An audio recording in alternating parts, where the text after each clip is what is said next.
Okay, so this week is going to be Shabbos. It's Shabbos Tisha B'Av. It's called Shabbos Shechaliyos Tisha B'Av Shechaliyos B'Shabbos. Tisha B'Av that falls out on Shabbos. So before we get into a few dinim about that particular instance, so let's go into a few halachos of actual Tisha B'Av.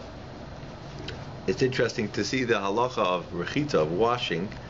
The Gemara speaks about washing on washing your hands or your face, and Rabbi Goldwasser says that you can't even stick your hand into water if it's done just for pleasure. We wash for Natilas Yadayim to get the tumah off of our hands, any impurity, but other than that, to wash one's hands or face we don't wash just for pleasure. For pleasure is not allowed. And what is the reason for that? It's very interesting. There seems to be two reasons why we cannot wash.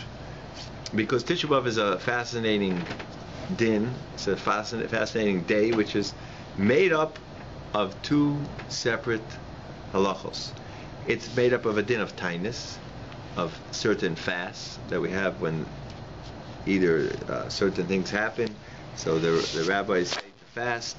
So there's halachos of what to do in times of troubles. So a tainus tzibor, or any fast, like Sarah B'Teves or Shavasa B'Tamos or tainus Esther. Now there are real halachos about what one could do. It's not like, if you look at the Mishnah Berurah, it's a big argument about if you're allowed to take a shower on the fast itself. So it's an argument there. So just to go into that idea that there is such a thing as an isser, it's forbidden on all fasts to take a shower or something. You have to see the halacha lamaisa, the actual halacha, but there's such an idea of forbidden to wash on every fast. So there, Tisha B'Av is no less. Tisha B'Av is no less than other fasts. We can't wash. But that's halacha number one. That's from a din of a tainus, from a standpoint of tainus, of a fast. But there's another din called avelus, that Tisha B'Av joined in together with the fast is avelus, is fasting. Is avelus means mourning. We also mourning. Because it says in the Gemara and Tainus that there are certain mitzvos which are customary by Avel. That's what we do on Tisha B'Av. There are certain cases, certain things that we do. And rechitza, so therefore washing, an Avel is not allowed to wash, a mourner cannot wash, and therefore he has both dinim. The Avel, the din on Tisha B'Av. We can't wash because we're mourning, or for the Beis HaMikdash, which was destroyed on Tisha B'Av, and we also can't wash because it's a day of tainus, of that din of that we can't take pleasure of washing on a fast day, which is a day of tzara. So that's the two things which we have to also think about, and that this helps one understand the day a little bit.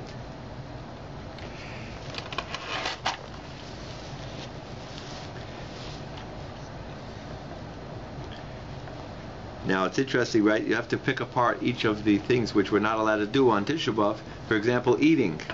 So in eating, what would you say that's a din of? So that seems to be a din of a fasting. So that's one way. Each time you have to plug it in. Then it goes through each time. You have to look at how it applies. Now I want to bring into this Shabbos. It's going to be a big question of how do you act. For example, it does come out interesting about learning, but we come out that one could learn, because unless you're able to learn like other things, like people know on Tisha B'Av itself, we cannot learn on, it's going to be pushed off till Sunday, but we don't learn any Torah, which is things of happy nature. So on Tisha B'Av, we're only going to learn about the Chorban Beis HaMikdash.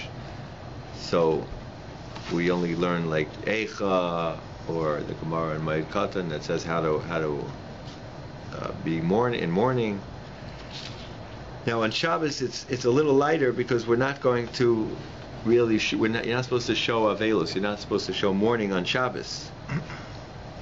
You're talking about Shabbos at nighttime, or like during the whole Shabbos during the day?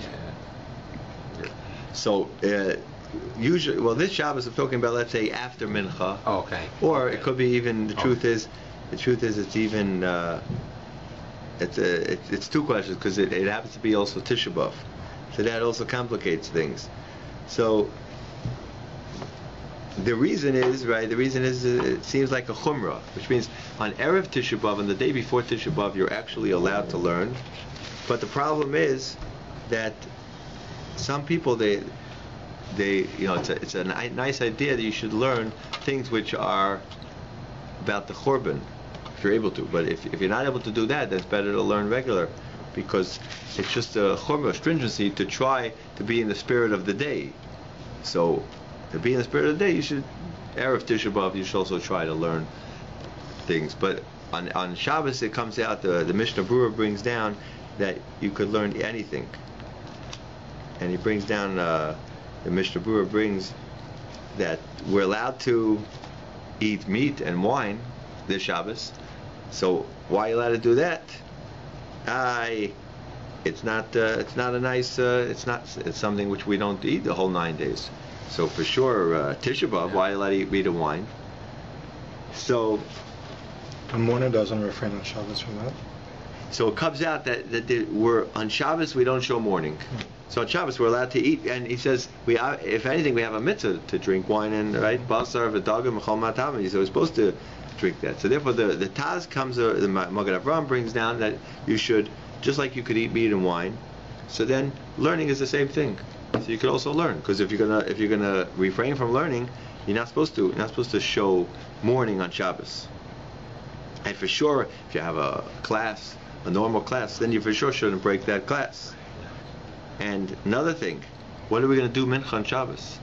Interesting, right? What's the order of Mincha, the Shabbos? To go home after Mincha. But what's the order of Mincha? The actual Mincha? Let's say Ashrei, Valtzion, and then what do we do? Normally, Torah reading. Read the Torah. Yeah. But how can you read the Torah? It seems from here that you're allowed to read the Torah. So we see that it's not a problem. It's not a problem. Just like you could read the Torah, you could learn. So that's some of the proofs that he brings. Just like all the other things that we do, and we say everything. We don't refrain from saying korbanos on this Shabbos. So it's the same thing. Same thing with Pirkei Avos. You could say Pirkei Avos. So therefore, he brings down that it's no problem. You could learn anything this Shabbos, and he says you shouldn't refrain, and you won't lose out if you learn. Okay, so that's an interesting thing to work on. Chassam Sofer brings down that nowadays you could be lenient, and you could even say a class in public. Okay, so that's something that's interesting. But he says like this. So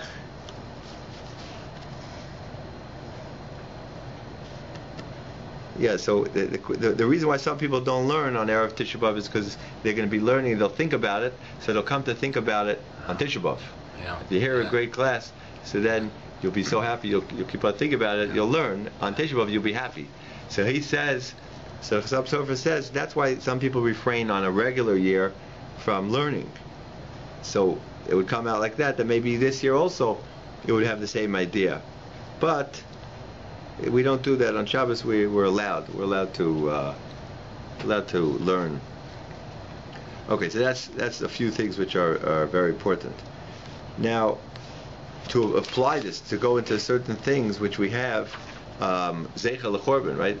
One of the things which are a remembrance for the Chorban, right? Some of the things that we try to do to show is, I don't know, they have in the house like a box, an amma by an amma.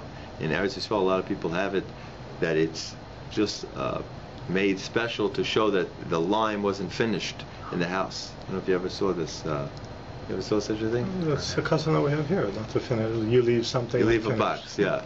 So it's in Eretz Yisrael, like every house has it. Here, it's some houses do, some houses don't. So that is one of the things that they decreed for the Chorban. There's another thing, to break the glass under the chuppah. It seems that's also is actually an argument about that. Why do we break the glass under the chuppah? because the Gemara says that one of the Amoraim, he was at a chasana and things got a little bit too simchadik, too happy. So I think maybe there was a little lightheadedness. So he took a heavy glass, like a fancy goblet, and he broke it. Wow. So there's an argument, what's the reason why we break the glass under the chuppah? Some say it's to, it shouldn't get carried away, all the happiness. But Tosfos, I believe, argues and says, no, it's in order to Zeichel HaKorban, because the Pasuk says, Im la ya'ale es Yerushalayim. If I don't go up to Yerushalayim, I'll rosh simchasi by the rosh, by my head, or the rosh simchasi, the head of my simcha. At the time when I'm very happy, I'll remember Yerushalayim. So therefore, at the time of the simcha, we break the glass. That's where it comes from, according to Tosfos. That's an argument. So it's interesting, actually, when we go to the chasana, so we break the glass, right? So what does everyone say after you break the glass? Everyone says Mazel Tov. That's right. Everyone's happy. So it comes out a little bit funny that everyone's all happy that they break the glass. It lost its lost the meaning a little bit, but it's still they do say the words, and you could think about it. It's still still a minhag, and therefore we have to keep that. Now, in terms, right? So far, it's an interesting idea. So, and some people actually, they put on the head of the chassan, they put some ashes by the place of the tefillin.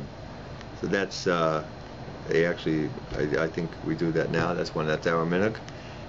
And there's a few other things which comes out,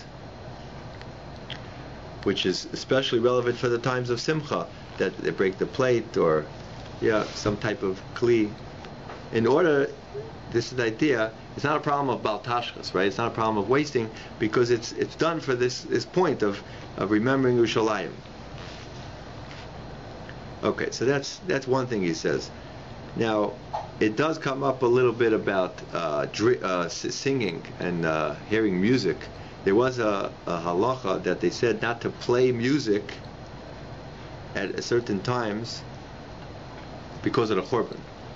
The Rabbi Feinstein writes a lot about this, that nowadays, it's a question about this nowadays, but with food at like a simcha, unless it's by a bar mitzvah or a simcha or something, not to have the food and wine with music, because of the same idea for the remember the Chorban. But some say no, some say it's not such a problem, only someone who is used to having it is usher. But what we do for a chasana, it's mutter. For a mitzvah or for anything like that, it's mutter. Or a simcha, a siyam, if you have some type of siyam, it's mitzvah. That's also mutter. Simcha satayra, for achnasa sefer Torah. So that's when it will be allowed. And the truth is, it says you should even put some time every day. The Mishnah Berurah says that the Gemara says, anyone who warns over Yerushalayim will merit to see the simcha of Yerushalayim. So therefore, that's something to work on, to try a little bit, to remember it, to think about it. Okay, so that's a little bit on Tisha B'Av coming up. It's something to keep in mind. Now, in terms of the parsha, we could do a little bit. One quick question. Yeah. There's no before going into Tisha B'Av. Yeah. There's no mourner's meal at all, right?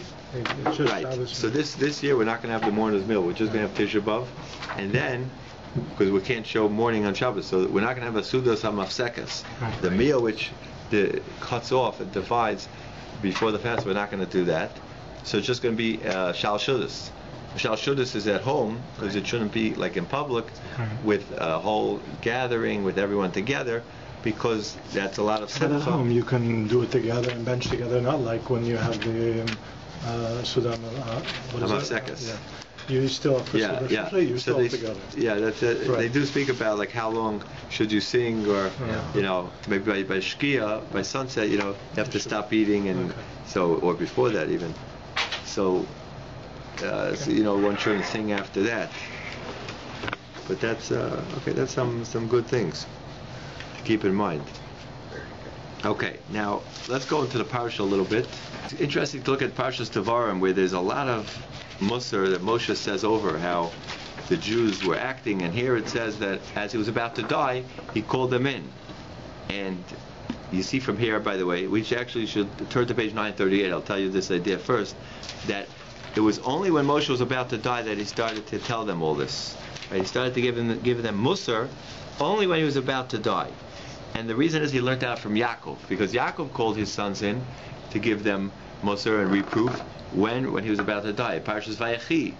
So what was the reason? So it's fascinating. Rashi, back by Parshas Vayechi, Rashi said that he didn't want to give reproof to his sons before that. No, why not? What was the reason? I guess so they wouldn't resent him while he's still living. Right. Yes. Up to the point that if they would hear something and it would be too harsh for them, he was scared that they might leave him and go to Esav. So therefore, back here in Rashi in Parshas Vayechi, he said this as he was about to die. Here it says that he called them in, right? Oh, that's right, with all the sons there. So I'll read you how Rashi says it back here first. Here, when he was about to die.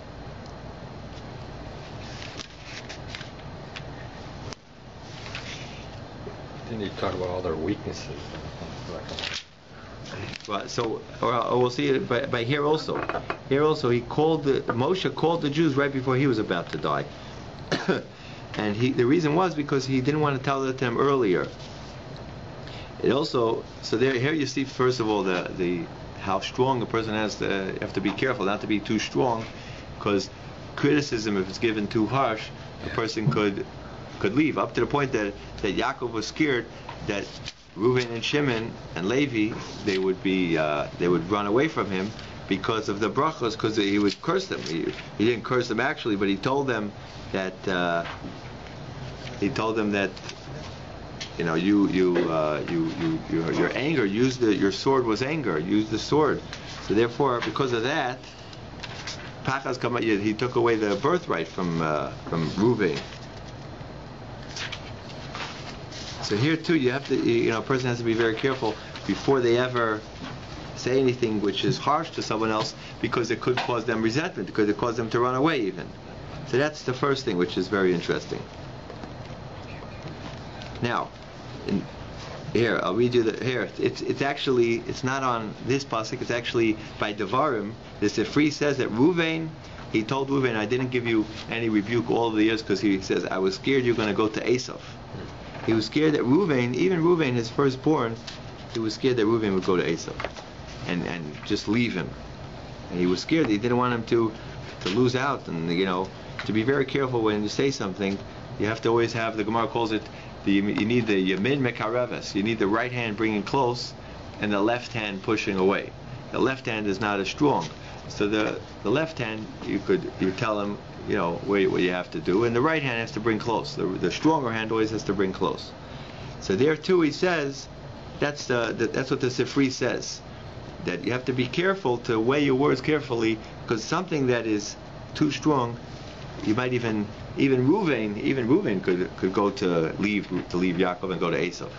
So therefore here too, Elu Devarim, that's the first words of the parsha. These are the words that Moshe now said, but only before he was about to die. Right here when he was now, right, don't forget last week's parsha, Hashem told him, go fight Midian, because after that you're going to die. So now, they fought Midian, so now it's the final stretch. So Rashi tells us all the dinim here, how to give reproof. Tells us all the things, how he only hinted it. Look at the first parsha, the first pasuk. El Devarim asher dibra Moshe al kol Yisrael be'vayadim b'midbar ba'rava mulsaf. Now it's very interesting. What does it mean? He gave it b'midbar. Okay, it was in the midbar.